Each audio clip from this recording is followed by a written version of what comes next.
Vous croyez savoir ce qu'est le véritable pouvoir. Détrompez-vous. Le pouvoir n'est pas dans la force brute, ni dans les cris, ni dans la démonstration. Il réside dans le silence calculé, dans le regard qui traverse, dans la présence qui ne nécessite aucune justification. Vous allez découvrir aujourd'hui quelque chose que très peu comprennent. Le silence stratégique n'est pas une absence, c'est une arme forgée dans les profondeurs de la conscience machiavélique, une lame invisible qui coupe, sans bruit, sans trace, sans retour. Préparez-vous, car ce que vous êtes sur le point d'apprendre ne vous sera jamais enseigné ailleurs. Ils ne veulent pas que vous le sachiez, parce qu'un homme qui maîtrise le silence devient imprévisible, incontrôlable, absolument dangereux. Imaginez ceci, vous êtes dans une salle remplie de voix, d'opinions, de jugements, de regards. Quelqu'un vous lance une accusation, une provocation, un défi. Tout le monde se tourne vers vous. Ils attendent. Ils veulent voir votre réaction, votre défense, votre colère. Et c'est précisément à ce moment-là que la majorité des hommes perdent tout, parce qu'ils réagissent. Ils s'expliquent, se justifient, s'abaissent. Ils entrent dans le jeu de l'autre, acceptant ainsi son cadre, son terrain, ses règles. Mais vous ne faites rien. Vous restez immobile. Vous regardez, sans émotion apparente, sans trouble. Vous laissez le silence s'installer, lourd, pesant, inconfortable. Et dans ce silence, quelque chose de fascinant se produit. L'accusateur commence à douter. Il se sent exposé, vulnérable. Sa propre parole lui revient comme un boomerang. Parce que vous n'avez pas bougé, parce que vous n'avez pas cédé, vous venez de renverser toute la dynamique de pouvoir. Sans un mot, sans un geste, uniquement par votre présence souveraine. C'est là toute la force du silence stratégique. Il ne s'agit pas de fuir, ni d'éviter le conflit. Il s'agit de le dominer par l'absence de réaction. Parce que celui qui réagit perd le contrôle. Celui qui reste calme le conserve. Machiavel l'a compris mieux que quiconque. Il savait que dans les jeux de pouvoir, ce n'est pas celui qui parle le plus qui gagne, mais celui qui contrôle le cadre de la conversation. Et le silence, utilisé avec intelligence, est l'outil le plus puissant pour y parvenir, parce qu'il oblige l'autre à se révéler. Il le force à combler le vide, à parler trop, à montrer ses failles. Pendant ce temps, vous observez, vous analysez, vous préparez votre prochain mouvement, non pas avec émotion, mais avec une précision chirurgicale. Mais attention, ce silence n'est pas naturel. Il se construit, il se forge dans la discipline, dans la maîtrise de soi, dans la capacité à étouffer cet instinct primaire qui vous pousse à vous défendre, à prouver votre valeur, à exister dans le regard de l'autre. Parce que c'est là le piège. On vous a conditionné depuis l'enfance à croire que le silence est une faiblesse, que ne pas répondre est une défaite, que l'absence de parole signifie l'absence de caractère. Mais c'est exactement l'inverse. Le silence bien placé est le signe d'une force intérieure inébranlable. C'est la preuve que vous n'êtes pas manipulable, que vous ne dépendez pas de l'approbation extérieure, que vous êtes complet en vous-même. Et cela, mes amis, c'est terrifiant pour ceux qui cherchent à vous contrôler, parce qu'ils ne peuvent pas vous atteindre. Vous êtes devenu intouchable. Alors, comment développer ce silence? Stratégique? Comment passer de la réaction automatique à la maîtrise absolue? C'est simple en théorie, mais exigeant en pratique. Tout commence par une prise de conscience. Chaque fois que vous sentez l'impulsion de réagir, arrêtez-vous, respirez. Observez cette impulsion sans y céder. Sentez la tension dans votre corps, l'accélération de votre cœur, la chaleur qui monte. Reconnaissez-la pour ce qu'elle est, une tentative de votre ego de reprendre le contrôle. Et laissez-la passer. Ne la nourrissez pas, ne lui donnez pas de pouvoir. Laissez-la s'évanouir comme une vague qui retombe. Et dans cet espace, dans ce vide que vous venez de créer, votre véritable pouvoir émerge. Non pas celui qui crie, mais celui qui impose sa présence par sa seule immobilité. Maintenant, parlons de ce qui se passe dans l'esprit de l'autre, parce que le silence n'agit pas seulement sur vous, il agit encore plus profondément sur celui qui vous fait face. Lorsque vous ne réagissez pas, vous créez un miroir. L'autre se retrouve face à lui-même, face à ses propres insécurités, ses propres doutes. Il commence à se poser des questions. Pourquoi ne répond-il pas? Est-ce qu'il sait quelque chose que j'ignore? Est-ce que je viens de me ridiculiser? Et plus il pense, plus il perd pied, parce qu'il attendait une bataille, et vous lui offrez un abîme dans lequel il se noie tout seul. C'est ça, la beauté du silence stratégique. Vous ne combattez pas, vous laissez l'autre se détruire par ses propres projections. Vous ne levez pas le doigt et pourtant, vous gagnez. Parce que vous avez compris une vérité essentielle. Le pouvoir n'est pas dans l'action, il est dans la maîtrise de l'inaction. Machiavel disait « Il est plus sûr d'être craint qu'aimé ». Et le silence, mes amis, est ce qui fait naître la crainte. Pas une peur brutale, mais une crainte subtile, profonde, celle qui naît de l'inconnu. Parce qu'un homme qui ne réagit pas est un homme qu'on ne peut pas lire. On ne sait pas ce qu'il pense, on ne sait pas ce qu'il ressent, on ne sait pas ce qu'il prépare. Et cette imprévisibilité est une arme redoutable. Elle vous place au-dessus du jeu. Les autres jouent aux échecs. Vous jouez dans une autre dimension. Vous ne suivez plus leurs règles, vous créez les vôtres. Et c'est là que vous devenez vraiment dangereux. Mais allons plus loin. Parce que le silence stratégique ne se limite pas aux confrontations directes. Il s'applique à toutes les sphères de votre existence, dans vos relations personnelles, dans votre travail, dans vos ambitions. Chaque fois que vous ressentez le besoin de vous expliquer, posez-vous la question « Pourquoi ? Pourquoi ai-je besoin de justifier mes choix ? Pourquoi ai-je besoin de convaincre l'autre ? Pourquoi ai-je besoin de prouver ma valeur ? Si la réponse est liée à une recherche d'approbation, alors arrêtez-vous. Parce que vous êtes en train de donner votre pouvoir. Vous êtes en train de dire à l'autre « Tu as le droit de me juger ». Et une fois que vous donnez ce droit, vous perdez tout. Le silence, dans ce contexte, est un acte de souveraineté. C'est une déclaration. Je n'ai pas besoin de ton approbation. Je n'ai pas besoin de te convaincre. Je suis ce que je suis, et cela me suffit. Et cette posture, croyez-moi, est infiniment plus puissante que tous les discours du monde. Prenons un exemple concret. Vous êtes dans une réunion professionnelle. Un collègue remet en question votre stratégie devant tout le monde. Il cherche à vous déstabiliser, à vous faire douter, à prendre l'ascendant. La majorité des gens se lanceraient dans une longue justification, essayant de prouver qu'ils ont raison, que leur idée est bonne, qu'ils méritent le respect. Mais pas vous. Vous restez calme, vous regardez votre collègue dans les yeux, vous laissez un silence s'installer. Et puis, d'une voix posée, vous dites simplement « Intéressant. Quelle est ta proposition alors ?» Et là, tout bascule. Parce que vous venez de renvoyer la pression sur lui. Il doit maintenant performer. Il doit prouver qu'il a mieux à offrir. Pendant ce temps, vous êtes déjà sorti du jeu. Vous n'êtes plus sur la défensive. Vous êtes en position d'observation. Et toute la salle le ressent. Votre calme impose le respect. Votre silence impose l'autorité. Sans effort, sans combat, uniquement par votre présence maîtrisée. Maintenant, parlons du silence dans les relations intimes. Parce que c'est là que les choses deviennent encore plus subtiles, encore plus puissantes. Dans une relation, le besoin de s'expliquer, de se justifier, de rassurer constamment est le signe d'une dépendance émotionnelle. C'est le signe que vous avez peur de perdre l'autre, que vous avez besoin de son approbation pour vous sentir en sécurité. Mais cette dynamique est toxique. Elle vous affaiblit, elle vous rend prévisible. Et la prévisibilité dans une relation tue le désir, tue le respect, tue le pouvoir.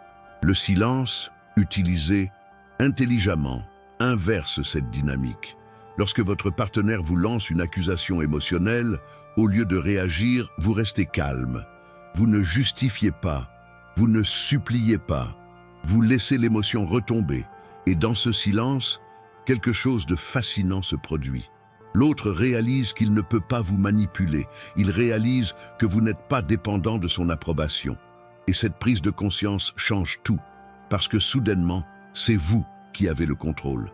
Non pas par la force, non pas par la manipulation, mais par votre simple refus de jouer le jeu de la dépendance émotionnelle. Mais attention, je le répète, ce silence n'est pas de l'indifférence, ce n'est pas du mépris, ce n'est pas une fuite, c'est une stratégie consciente, calculée, délibérée. C'est un choix de ne pas se laisser entraîner dans le chaos émotionnel, de ne pas se laisser manipuler par les provocations, de ne pas céder à l'impulsion de prouver quoi que ce soit. C'est la manifestation d'une force intérieure absolue. Et cette force, mes amis, c'est ce qui vous rend libre.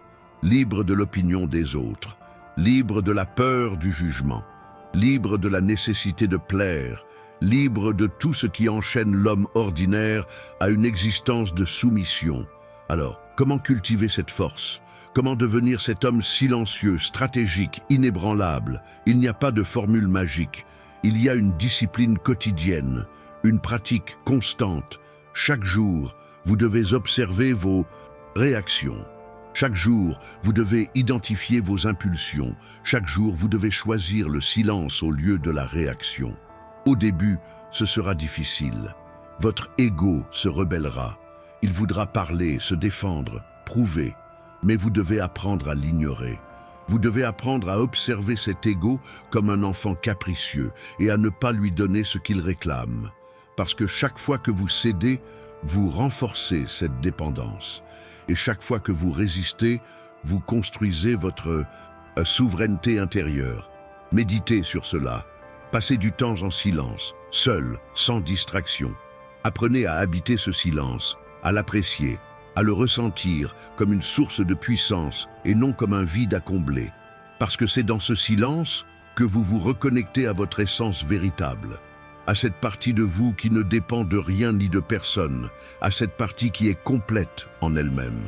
Et lorsque vous aurez atteint cet état, lorsque vous serez capable de rester silencieux face à n'importe quelle provocation, face à n'importe quelle accusation, face à n'importe quelle tentation de réagir, alors vous serez devenu véritablement puissant. Non pas du pouvoir que le monde reconnaît, mais du pouvoir intérieur, celui qui ne peut être ni donné ni retiré par personne d'autre que vous-même. Et c'est là que vous comprendrez la véritable leçon de Machiavel. Le pouvoir ne se conquiert pas par la force, il se construit par la maîtrise de soi, la maîtrise de ses émotions, la maîtrise de ses réactions. Et le silence est l'expression ultime de cette maîtrise, parce qu'il montre que vous n'êtes pas gouverné par vos impulsions, que vous n'êtes pas esclave de votre ego, que vous n'êtes pas dépendant du regard des autres. Vous êtes libre, et cette liberté, c'est le pouvoir absolu, le pouvoir de choisir vos batailles, le pouvoir de choisir vos mots, le pouvoir de choisir votre présence, et le pouvoir de choisir votre silence. Maintenant, observez le monde autour de vous. Observez tous ces hommes qui parlent sans cesse, qui s'expliquent, qui se justifient, qui cherchent désespérément à être entendus, à être validés, à être reconnus. Voyez-vous leur faiblesse? Voyez-vous leur dépendance? Voyez-vous comment ils donnent leur pouvoir à chaque phrase qu'ils prononcent? Et maintenant, imaginez-vous au milieu de ce chaos, silencieux, calme, observateur, inébranlable. Quelle est votre impression? Vous ne ressentez pas une forme de supériorité, non pas celle de l'ego, mais celle de la conscience. Vous ne ressentez pas une forme de liberté, celle de ne plus être prisonnier de cette course folle à la validation. C'est ça, le silence stratégique. C'est cette posture de celui qui a dépassé le jeu, qui n'a plus besoin de jouer, qui observe simplement avec une lucidité froide et précise. Et voici le secret final, celui que très peu connaissent. Le silence ne signifie pas l'absence d'action. Au contraire, c'est dans le silence que vous préparez vos actions les plus puissantes. C'est dans le silence que vous observez, que vous analysez, que vous comprenez. C'est dans le silence que vous affûtez votre lame mentale. Et lorsque vous agissez avec une précision chirurgicale. Pas d'émotions inutiles, pas de mots superflus, pas de gestes hasardeux. Uniquement l'action juste, au moment juste, avec l'impact maximal. C'est ça, le pouvoir du silence stratégique. Il vous transforme en un prédateur mental, capable de lire les situations, de déceler les failles, d'anticiper les mouvements et de frapper avec une efficacité implacable, non pas par brutalité, mais par intelligence, non pas par force, mais par maîtrise. Alors, maintenant que vous savez tout cela, que vous comprenez la puissance du silence, que vous voyez clairement le piège de la réaction, qu'allez-vous faire? Allez-vous continuer à jouer le jeu des autres? Allez-vous continuer à vous justifier, à vous défendre, à implorer la reconnaissance? Ou allez-vous choisir le silence? Allez-vous choisir la souveraineté? Allez-vous choisir le pouvoir véritable? Parce que c'est un choix que vous devez faire consciemment, délibérément, chaque jour. Et ce choix va déterminer qui vous êtes et qui vous deviendrez. Je vous le dis avec toute la clarté possible, le silence stratégique n'est pas pour tout le monde. Il n'est pas pour ceux qui cherchent la facilité, le confort, l'approbation facile. Il est pour ceux qui sont prêts à affronter l'inconfort, à embrasser la solitude, à renoncer au besoin de plaire pour accéder à quelque chose de bien plus grand, la liberté absolue. La liberté de ne plus dépendre de personne. La liberté de ne plus réagir à chaque provocation. La liberté de vivre selon vos propres règles, dans une souveraineté intérieure que rien ni personne ne peut ébranler.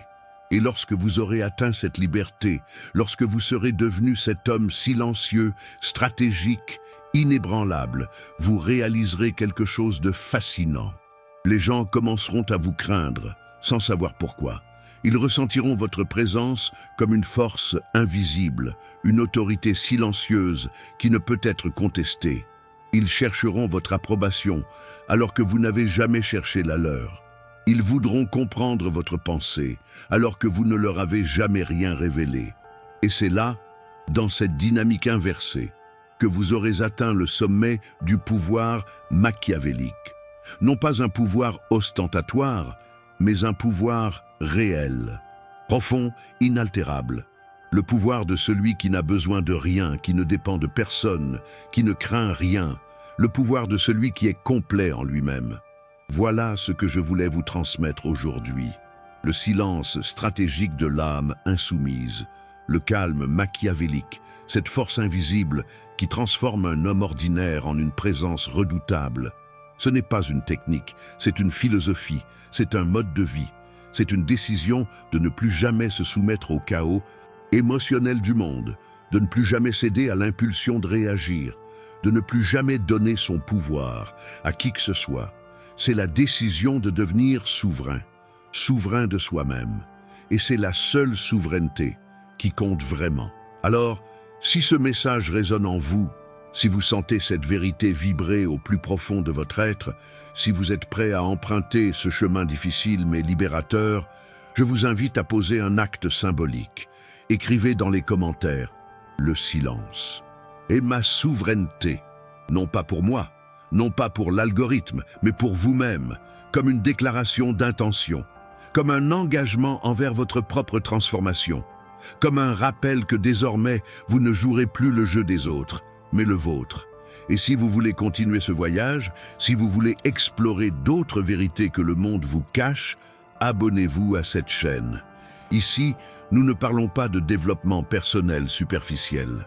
Nous parlons de transformation radicale. Nous parlons de philosophie appliquée, de stratégie existentielle, de maîtrise totale de soi.